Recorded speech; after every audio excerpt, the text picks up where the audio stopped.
Harry Coogan. Hey, Bobby McCarthy.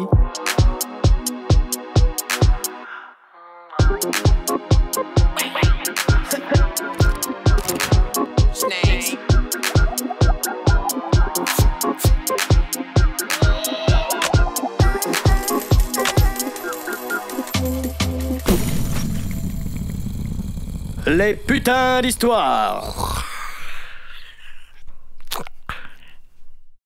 L'école. Salut Bobby. Salut Harry. Tiens, tu tombes bien, on a besoin d'un croupier avec Callaghan cette nuit pour une partie de blackjack. Callaghan? Mais il t'a pas plumé déjà la semaine dernière? Pardon? Cet enfoiré a truqué les cartes, je te dis. Quoi qu'il en soit, on a besoin de toi avec tes petites mains de puceau. Alors, t'en es? Je suis pas puceau, Bobby, j'ai un gosse, tu le sais très bien. Et d'ailleurs, je ne pourrai pas venir ce soir car je dois l'emmener à l'école demain. C'est sa première rentrée des classes et il faut que je sois présentable devant ses nouvelles instits, tu comprends? Je vois pas ce qui t'empêche d'être debout demain matin. Je distille pas du whisky de mauvaise qualité, à ce que je sache. Non, je t'en prie, Bobby, tu sais très bien que mon corps n'accepte pas les mêmes supplices que le tien.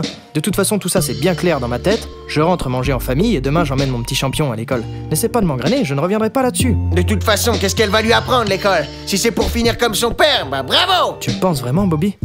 En tout cas, ça me ferait beaucoup de peine.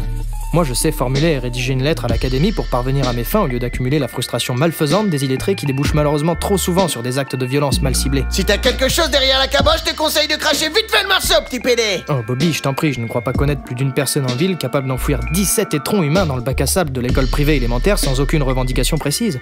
Enfin bref, j'ai pas envie de revenir là-dessus. L'école, c'est bien pour apprendre aux enfants la vie en société, non? Tu parles d'une société. L'école, ça crée tout ce que je déteste. On les prend, on leur apprend un même langage, donc les mêmes idées, les mêmes modes. Et pas un mot au-dessus de l'autre, s'il vous plaît. Et au final, on se retrouve avec des rats de laboratoire tout juste bons à cirer les bottes de ceux qui les nourrissent. Et pour ce qui est de se moquer des obèses et des handicapés, alors là, croyez-moi, ils seront créatifs. Ouais. En ce qui me concerne, je suis toujours allé en classe et j'ai su en tirer le meilleur. Et quand bien même le vice de certains entraînerait mon poussin vers les autres troubles de l'immoralité, c'est là que la bonne éducation d'un père présent remplit sa fonction. Enfin, il me semble, non? Tiens, par exemple, si on parlait de tes gosses, ça m'étonnerait qu'ils aient bien vécu le fait de ne pas pouvoir écrire une lettre à leur père. Rien de surprenant à ce que tu n'aies plus de nouvelles.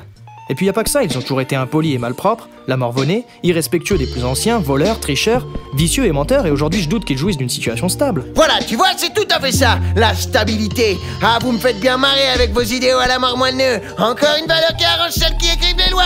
Moi j'ai voyagé, j'ai rencontré des gens, et le respect je l'ai appris par moi-même et pas à l'école. Non, le respect c'est une vraie prise de conscience, tu comprends, fils à putain? Fils de pute, Bobby.